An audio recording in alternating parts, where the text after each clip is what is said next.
अधिवर्षिता निधियों और ईपीएफ सहित मान्यता प्राप्त भविष्य निधियों के मामले में 1 अप्रैल 2016 के पश्चात किए गए अंशदानों में सृजित निधियों के संबंध में भी 40% के कर मुक्त होने का वही मानदंड लागू होगा।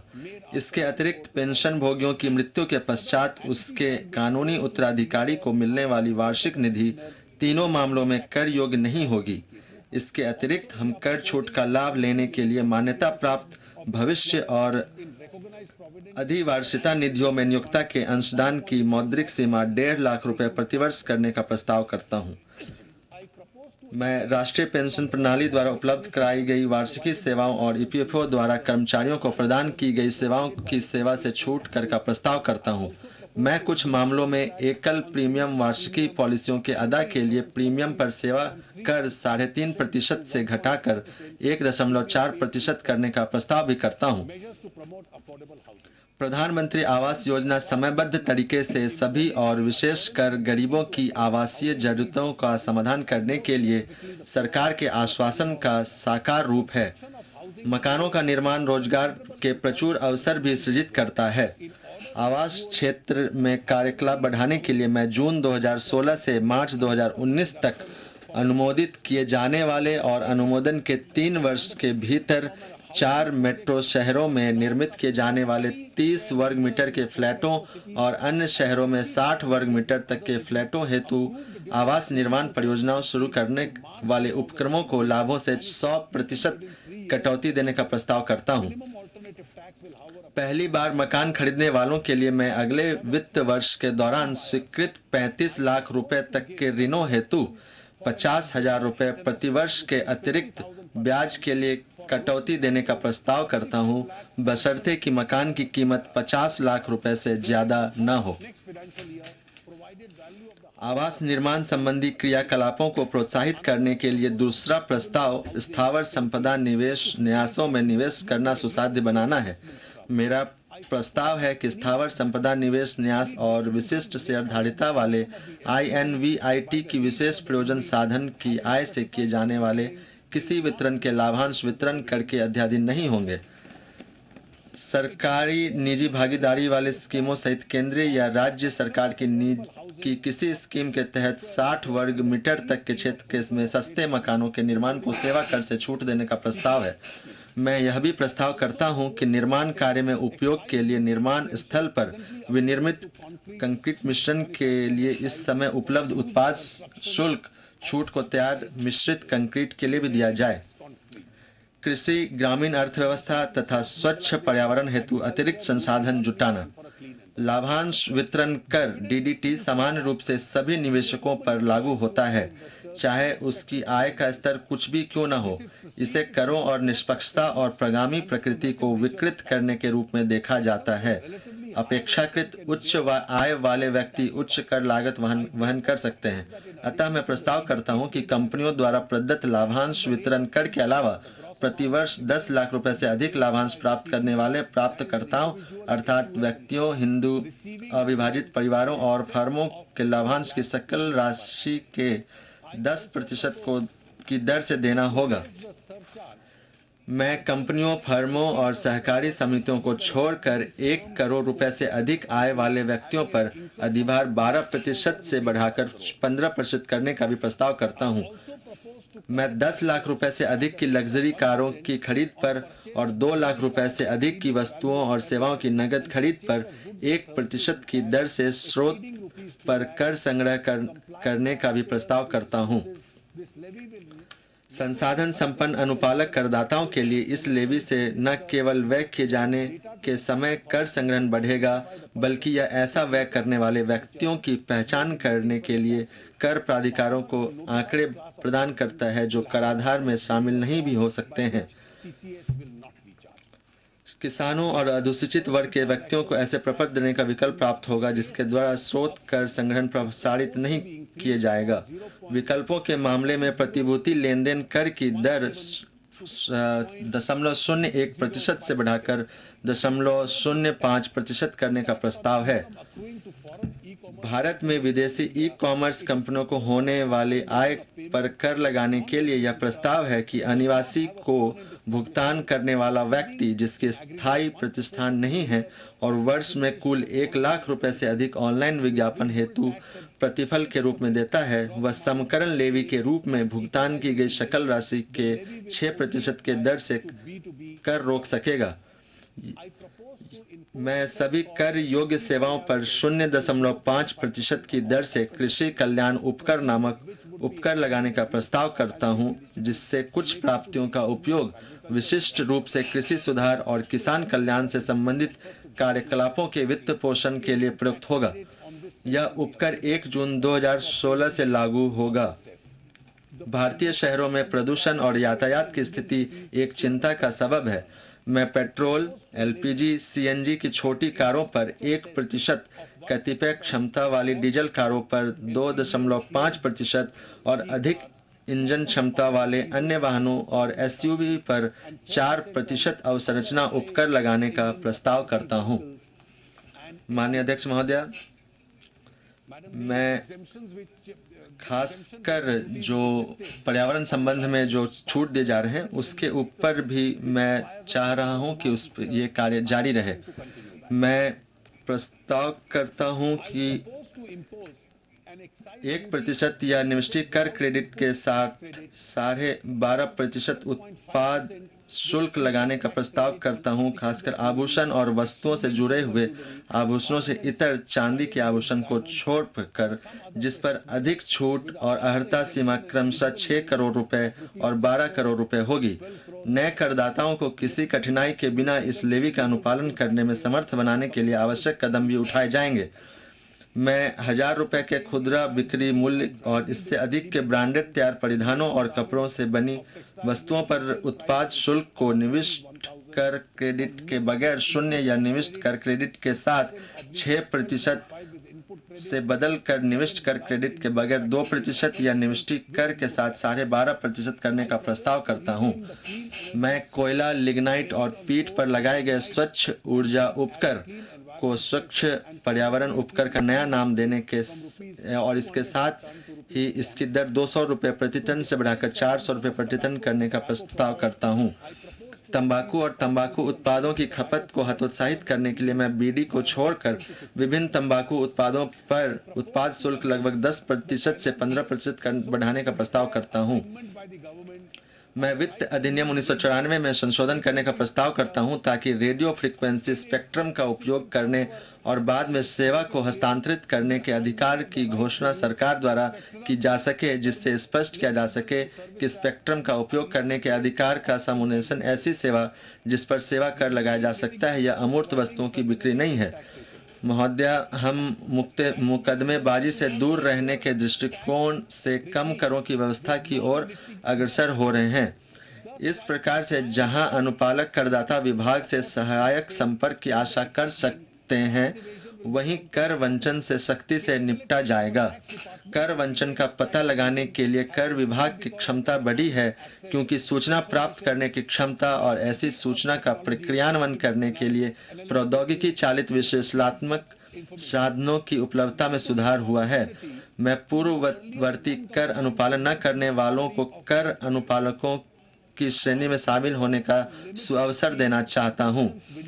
मैं घरेलू करदाताओं हेतु सीमित अवधि अनुपालन विंडो का प्रस्ताव करता हूं ताकि वे अघोषित आय या किसी अस्थि के रूप में प्रस्तुत आय की घोषणा करने और 30% की दर से कर एवं 7.5% की दर से अधिभार तथा 7.5% की दर से शास्ति, जो अघोषित आय का कुल 45% बैठता है, का भुगतान करके अपने पहले के कर अतिक्रमण का निपटान कर लें। आयकर अधिनियम अथवा संपत्ति पर अधिनियम के तहत इन विवरणों से में घोषित आय के संबंध में कोई छानबीन अथवा जांच नहीं होगी तथा घोषणाकर्ता अभियोजन से मुक्त होगा। कतिपय शर्तों के अधीन बेनामी लेन देन अधिनियम 1988 में भी छूट देने का प्रस्ताव है। अघोषित आय पर 7.5% की दर पर लगाए गए अधिभार को कृषि कल्याण अधिभार कहा जाएगा और इसे कृषि और ग्रामीण अर्थव्यवस्था के लिए इस्तेमाल किया जाएगा।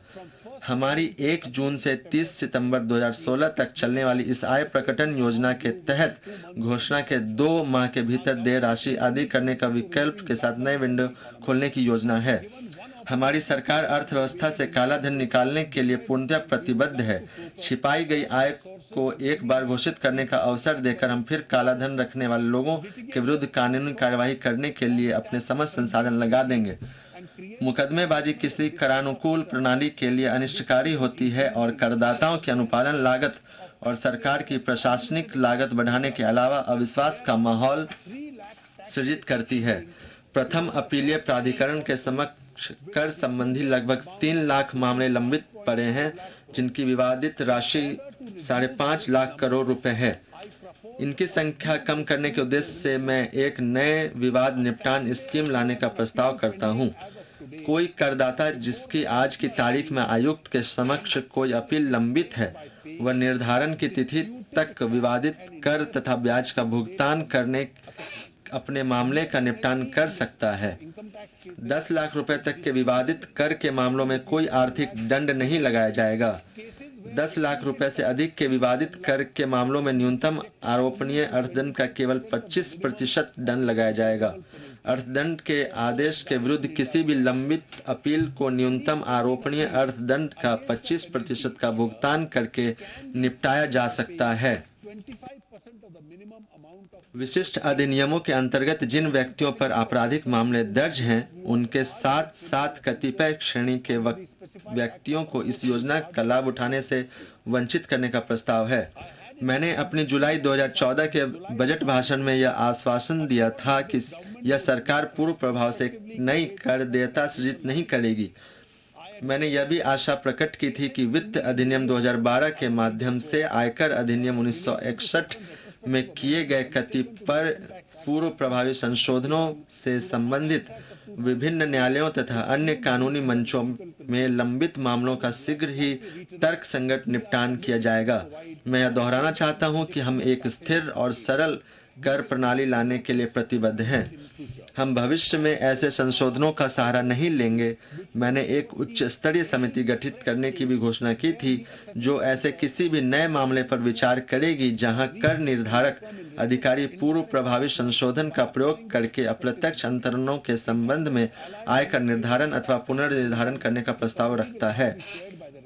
कर वंचन की किसी आशंका को समाप्त करने के लिए इस समिति के अध्यक्ष राजस्व सचिव होंगे और इसमें अध्यक्ष सीबीडीटी और बाहर के एक विशेषज्ञ शामिल होंगे। पूर्व प्रभावी संशोधन के तहत चल रहे विगत मामलों को एक अवसर प्रदान करने के लिए मैं उनके लिए विवाद निपटान की एक बारगी स्कीम का प्रस्ताव करता हूं, जिसमें बशर्ते कि वे वीआईपी सहित किसी न्यायालय अथवा अधिकरण में लंबित मामले या किसी मध्यस्थम कार्यवाही को वापस लेने की सहमति व्यक्त करते हों, वे केवल कर बकायों का भुगतान करके अपना मामला निपटा सकते हैं। उच्चतम न्यायालय द्वारा सांविधिक प्रावधानों तथा दंड लगाने के मार्गदर्शक सिद्धांतों की व्याख्या पर कई निर्णय देने के बावजूद आय छिपाने के लिए भारी अर्थदंड लगाने के फलस्वरूप विगत वर्षों से विवादों की संख्या में भारी बढ़ोतरी हुई है। इस समय आयकर अधिकारी को अपवंचित माने गए कर पर 100% से लेकर 300% की दर से दंड लगाने का विवेकाधिकार है। मैं आर्थिक अपराधों की विभिन्न श्रेणियों के साथ साथ दंड की मात्रा का निर्धारण करके संपूर्ण दंड प्रणाली को संशोधित करने और इस प्रकार कर अधिकारियों के विवेकाधिकार को काफी हद तक कम करने का प्रस्ताव करता हूं। अब आय को कम दर्शाने के मामले में कर के 50% और तथ्यों को गलत तरीके से प्रस्तुत करने के मामले में कर के 200% की अर्थदंड दर होगी। विशेष स्थितियों में जहां कर अदा किया गया हो और अपील दायर न की गई हो, में दंड माफी का भी प्रस्ताव किया जाता है। दूसरा मुद्दा जिसके कारण विवादों की संख्या में अच्छी खासी बढ़ोतरी हुई है, वह है आयकर अधिनियम की धारा 14 के संदर्भ में छूट प्राप्त आय से संबंधित व्यय की अस्वीकृति की मात्रा निर्धारण में। मैं इस प्रकार के मात्रा निर्धारण को अभिशासित करने वाले नियम 8 में दिए गए फॉर्मूले को तर्क संगत बनाने का प्रस्ताव करता हूं। इस नियम में संशोधन किया जा रहा है कि यह अस्वीकृत छूट प्राप्त आय का अर्जन करने वाले निवेशों और औसत मासिक मूल्य के 1% तक सीमित हो, लेकिन यह दावा किए गए वास्तविक व्यय से अधिक न हो। करदाता अनुकूल एक दूसरे उपाय के रूप में मैं ब्याज और अर्थदंड की माफी चाहने वाले करदाताओं की याचिकाओं का निपटान करने हेतु 1 वर्ष की समय सीमा देने का प्रस्ताव करता हूं। आयकर विभाग भी अनुदेश जारी कर रहा है, जिसमें निर्धारण अधिकारी के लिए यह अनिवार्य किया गया है कि जब आयकर आयुक्त के समक्ष अपील लंबित हो तो वह निर्धारिती द्वारा विवादित मांग के 15% का भुगतान किए जाने पर मांग के स्थगन को मंजूर करे। विचलन के मामले में निर्धारण अधिकारी को अपने वरिष्ठ अधिकारियों से आदेश प्राप्त करने होंगे। करदाता को भी वरिष्ठ अधिकारी के पास जाने का विकल्प होगा यदि वह अधीनस्थ अधिकारी द्वारा जारी स्थगन आदेश की शर्तों से सहमत न हो। मामलों को बैकलॉग समाप्त करने के लिए हम सीमा शुल्क, उत्पाद शुल्क और सेवाकर अपीलीय अधिकरण से स्टेट के 11 नए पीठ सृजित कर रहे हैं। मैं सेनवेट क्रेडिट नियमावली 2004 में संशोधन का भी प्रस्ताव करता हूं, जिससे ऋण प्रवाह में सुधार लाया जा सके। अनुपालन भार और उससे जुड़ी मुकदमेबाजी, खासकर छूट प्राप्त और गैर छूट प्राप्त अंतिम उत्पादों के बीच क्रेडिट विभाजन से संबंधित मुकदमेबाजी को कम किया जा सके। इस नियमावली में संशोधन से बहु विनिर्माण इकाइयों वाले विनिर्माता निविष्टियों के लिए एक सामान्य भंडागार को बनाए रखने और क्रेडिट युक्त निविष्टियों को अलग अलग विनिर्माण इकाइयों को वितरित करने में समर्थ हो सकेंगे। कराधान का सरलीकरण और यौक्तिकरण। सरकार ने कर प्रशासन सुधार समिति की अनेक अनुशंसाएं पहले ही स्वीकार कर ली हैं और मैं इस बजट में न्यायमूर्ति ईश्वर समिति की अनेक अनुशंसाएं स्वीकार करने का प्रस्ताव करता हूं। करों की बहुलता, उससे जुड़े प्रपाती प्रभाव में कमी लाने और संग्रहण की लागत को कम करने के लिए मैं विभिन्न मंत्रालयों द्वारा लगाए गए 13 उपकरों, जिनमें एक वर्ष में राजस्व संग्रहण 50 करोड़ रुपए से कम है, को समाप्त करने का प्रस्ताव करता हूं।